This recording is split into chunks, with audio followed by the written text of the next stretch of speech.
Hello guys, स्वागत है आपका रेंट अ गर्लफ्रेंड सीजन 4 के एक और एक्सप्लेनेशन वीडियो में। लास्ट वीडियो में हमने देखा सब लोग ट्रिप से वापस आ गए थे और उसके बाद से मिजुहारा काजुया को इग्नोर करने लगी। अब 3 महीने हो चुके हैं पर काजुया की मिजुहारा से बात नहीं हुई और फिर मिनी याईमोरी काजुया की डोरबेल बजाती है। काजुया गेट ओपन करता है और याईमोरी कहती है बहुत टाइम से मिले नहीं। काजुया कहता है अच्छा तो ये तुम हो। याईमोरी कहती है अगर तुम हर बार ऐसे ही डिप्रेस्ड होगे कि मिजुहारा नहीं है तो तुम हमेशा डिप्रेस्ड ही रह जाओगे। काजुया कहता है ये बात नहीं है।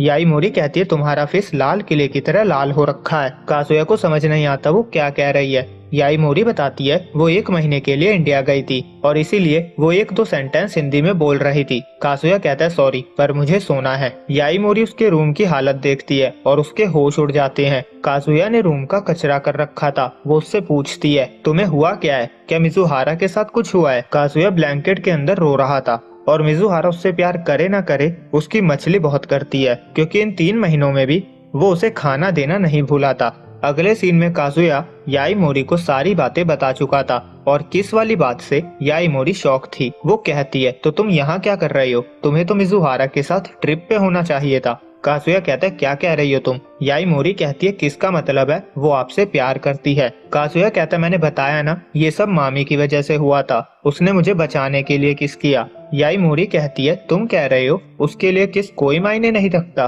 और तुम्हें इससे कोई फर्क नहीं पड़ता वो किसी को भी किस करे।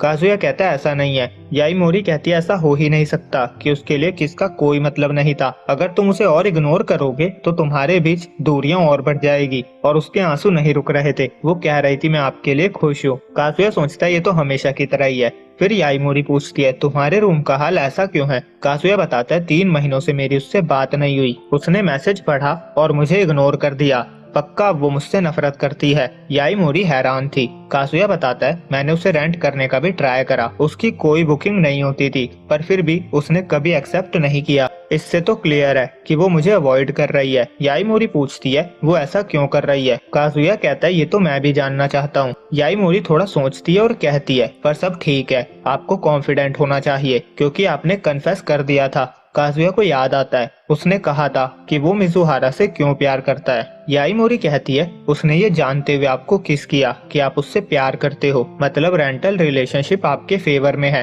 काजुया कहता है तो 3 महीने से वो मुझे इग्नोर क्यों कर रही है। याईमोरी कहती है मुझे कैसे पता, इसके पीछे जरूर कोई रीजन होगा। काजुया कहता है मैं और नहीं सह सकता, मैं सोने जा रहा हूँ। वैसे भी वो 3 महीने से बिजी थोड़ी ना होगी, वो मुझसे नफरत करती है, मैं अब और हर्ट नहीं होना चाहता। दूसरी तरफ मिजुहारा कन्वीनियंस स्टोर पे थी। वो आज कड़ी बनाने का सोच रही थी जिसके लिए वो कैरेट खरीदती है और उसे कैरेट पे काजुया दिखाई दे रहा था। अब रात में काजुया सोच रहा था चाहे याईमोरी मुझे कितना भी इनकरेज करने की कोशिश कर ले इसका कोई फायदा नहीं। मिजुहारा ने मुझे 3 महीने से इग्नोर किया है, मैं खुद पे बिलीव कैसे करूं। उसने मुझे रेंट भी नहीं करने दिया। इससे तो यही कंक्लूजन निकलता है कि वो मुझसे बात नहीं करना चाहती। वो सोचता है मैंने सब ट्राई किया, मैंने मैसेज किए, मैंने रेंट करने की कोशिश करी पर वो मुझसे बस दूरियां बना रही है। अगर मैं दोबारा जाकर डोरबेल बजाऊं तो मैं बस एक स्टॉकर कहलाऊंगा। और अपने रूम में याईमोरी किसी फ्रेंड से स्ट्रीम पे काजुया और मिजुहारा की सिचुएशन के बारे में बात कर रही थी।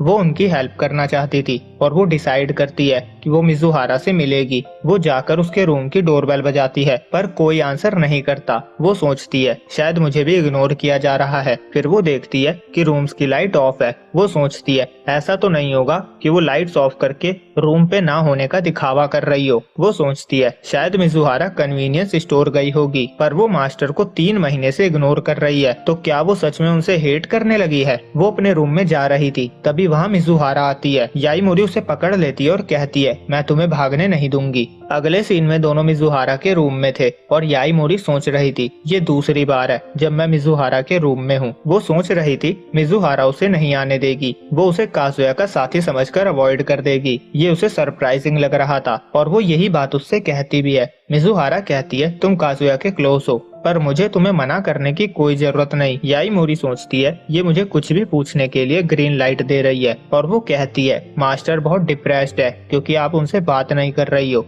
मिजुहारा कहती है मैं कोई एक्सक्यूज नहीं दूंगी, उससे बात करना ना करना मेरे ऊपर है। याईमोरी कहती है मुझे उससे पता चला ट्रिप पे क्या हुआ और कैसी प्रॉब्लम्स आई। मुझे पता है तुम्हारे दिमाग में बहुत कुछ चल रहा होगा पर तुम उससे दूरी क्यों बना रही हो। मिजुहारा कहती है ऐसा नहीं है कि मैंने जो भी किया मुझे उसके लिए रिग्रेट है। अगर मैं टाइम में पीछे भी जाऊं तो भी मैं दोबारा वही करती, पर अब मैं उससे जाकर ये नहीं कह सकती कि मैंने वो किया क्योंकि मैं रेंटल गर्लफ्रेंड हूँ और मैंने उसकी फैमिली के साथ भी गलत किया। ये सब मेरी गलती है, मैंने क्लाइंट्स को धोखा दिया। याईमोरी कहती है ये कोई रीजन नहीं हुआ। वो पूछती है तुम उससे दूरी क्यों बना रही हो। मिजुहारा कहती है रूका की वजह से, मैंने उसे हर्ट किया है, मैंने ही उसे पुश किया था, अब मैं और आगे नहीं बढ़ सकती। याईमोरी कहती है पर तुम प्यार में हो, तुमसे और क्या करने की एक्सपेक्टेशन रखी जा सकती है। मिजुहारा कहती है मुझे नहीं पता मैंने किस क्यों किया, पर मुझे उसका रिग्रेट नहीं है। मौका मिलने पे मैं बार बार ऐसा ही करूंगी, पर मुझे नहीं पता मैंने रूका के सामने ये क्यों किया। क्या मैं सोच रही थी कि मैंने उसे ये बचाने के लिए किया है।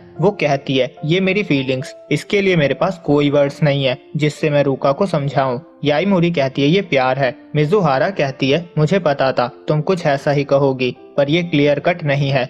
याईमोरी कहती है ये पूरी तरह क्लियर है। वो कहती है क्या ये सच नहीं है, तुम अचानक से कभी भी कासुया के बारे में सोचने लगती हो, जैसे कैरेट को देखते देखते तुम्हें कासुया दिखने लगे। जब तुम उसके बारे में सोचती हो तो क्या तुम्हें वार्म एंड फजी फील नहीं होता। तुम्हें अपनी जॉब की वजह से अपनी फीलिंग्स को दबाने की जरूरत नहीं है, तुमने अपनी जॉब की वजह से अपनी फीलिंग्स को दबा के रखा है, पर कभी कभी ऐसी चीजों पे कंट्रोल नहीं होता। अगर तुम अपनी फीलिंग्स को नहीं समझती तो तुम उससे दूरी क्यों बना रही हो। तुम्हें उससे बात करनी चाहिए। तुम रेंटल गर्लफ्रेंड कहकर अपने इमोशंस को दबा नहीं सकती, तुम बस बहाने बना रही हो। अगर तुम बात नहीं करोगी तो ये सबसे बुरा होगा। मिजुहारा कहती है बार बार बात करने से ही तो हम इतनी बड़ी प्रॉब्लम में फंसे हैं जिससे हम पीछे भी नहीं हट सकते। याईमोरी कहती है पीछे हटना क्यों है। मिजुहारा कहती है रूका सच में लव में है, वो चिल्ला चिल्ला कर कह सकती है वो उससे प्यार करती है। मैं उसकी फीलिंग्स को अपनी ऐसी फीलिंग्स के लिए लात नहीं मार सकती जिसके बारे में मुझे खुद भी नहीं पता। वो इतनी पैशनेट है कि मुझे उससे जलन होती है। याईमोरी कहती है ये सच है, पर हमेशा सब फिगर आउट करना इजी नहीं होता। पर मास्टर अभी जैसे स्टेट में है मैं उन्हें वैसे नहीं देख सकती। मैं चाहती हूँ तुम उनसे बात करो। मुझे पता है तुम क्या कहने वाली हो, पर अगर कन्फेस्ड होने के बाद भी तुम्हारा रीजन ये है तो तुम सच में बेकार हो। मास्टर तुमसे कुछ चाहते हैं और मुझे लगता है तुम उनके डिजायर्ड आंसर देने के लिए रेडी हो। मैं चाहती हूँ तुम उससे मिलो और उसकी फीलिंग्स को फेस करो। मुझे जो कहना था मैंने कह दिया। वो चाय के लिए थैंक्स बोलकर निकल जाती है। अब वो कासुया के गेट के बाहर थी। वो उसे सब बताने का सोचती है, पर उसके रूम्स की लाइट ऑफ थी तो वो उसे कल बताने का डिसाइड करती है। वो सोच रही थी मिजुहारा अंडरस्टैंडिंग है, पर वो इस पेन से एक कमजोर लड़की से भी नीचे जा रही है। अगर सब सही से हो गया तो अब से उनके बीच सब बेटर हो जाएगा। मैंने सब कुछ कह तो दिया है, पर पता नहीं इसका कोई फायदा होगा भी या नहीं। अब मुझसे और नहीं देखा जाता। अगले सुबह कासुया बिस्तर में डिप्रेस्ड पड़ा था और मिजुहारा को याईमोरी की बात याद आ रही थी कि मास्टर से मिलो और उनकी फीलिंग्स को फेस करो। फिर उसे कासुया का कन्फेशन याद आता है कि वो उससे क्यों प्यार करता है और वो कहती है ठीक है तो करते हैं। और यहीं पे ये एपिसोड एंड होता है। तो वीडियो अच्छी लगी हो तो लाइक करे, चैनल पे पहली बार आए हो तो सब्सक्राइब करना ना भूले।